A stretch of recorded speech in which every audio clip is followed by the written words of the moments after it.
వెళ్ళని యమధర్మరాజా, నాకు చాలా భయంగా ఉంది. నేను మాట్లాడతా అమ్మతో. ఏరా మనం మాట్లాడదాం. యముడివి కాదురా, చార్లీ చాప్లిన్వి. నేను ఏమున్నా చూడు, టోపీ కూడా లేదు. నిజం కోసం పోరాడాలంటే నీతి నిజాయితీతో పాటు పరాక్రమం ఉండాలిరా. అది నాలో లేదు, నీలో ఉంది. దుర్గకు న్యాయం జరగా, దుర్గకు న్యాయం జరగా.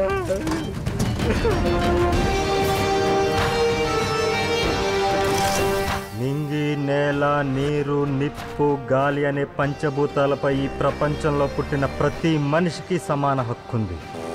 వేసుకున్నాడు కదా మర్యాద. లంపకలో ఒకడే రాజు, ఆడి పేరు లోవరాజు. అంటే లోవరాజు తప్పకుండా హైదరాబాద్ వస్తాడు. ఎముడేషన్ వేయడానికి వచ్చిన వంశీ గారు. ఎక్కడా? రవీంద్ర భారతిలో. ఆ ఆకుని చూపించి పట్టుకోవడమే. పట్టేసుకుందారులే. ఎందుకు నువ్వే జట్టు? నీ జొట్టే. వచ్చే చిన్నప్పటి నుంచి నా కల్లో గుర్రం మీద ఒక అందమైన వివరణ వస్తుంది. తనే నా ఫస్ట్ లో. లోవరాజు, లోవరాజు ఎర్రి పిల్ల ఇలా ఇలా మాట్లాడుతుంది. కాలేజీకి వచ్చింది, ఇంకా చిన్నపిల్ల ఏంటి? కృష్ణుడు నువ్వే, సుభాష్ చంద్రబోసు నువ్వే, వకీలు నువ్వే, పోలీసు నువ్వే. ఇంకెందుకు ఆ హీరోని యాసంగా నువ్వే వేసుకో. ఇంట్లో బాత్రూమ్ కూడా ఉండరు. నువ్వేమి హీరో కాదు బావా, ఇక్కడ చాలా మంది ఉన్నారు హీరోలు. నువ్వు వాడి మర్దలతో రూమ్ లో ఉంటే నేను సీక్రెట్ కెమెరాలు చూస్తాను బాబు. టైం పడుతుంది బయటికి రావడానికి.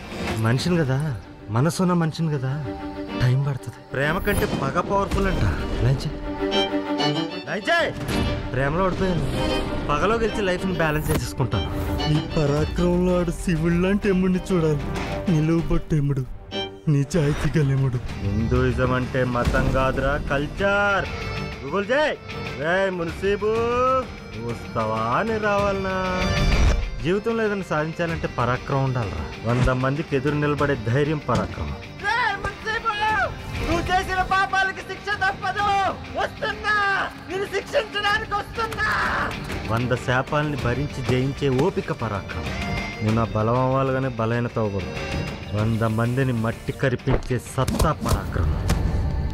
నువ్వు హీరో బావా. ప్రపంచం మొత్తం కాయంతం చుట్టూ తిరుగుద్ది, కలన్నోటి చుట్టూ కాయంతం తిరుగుద్ది. అంటే చిన్నప్పటి నుంచి కలగానివ్వండి సార్. ఖైదీ సినిమాలో చిరంజీవిలా బేడీలు వేసుకుని అడవిలో పరిగెట్టాలని నేను నాటకు తీరింది.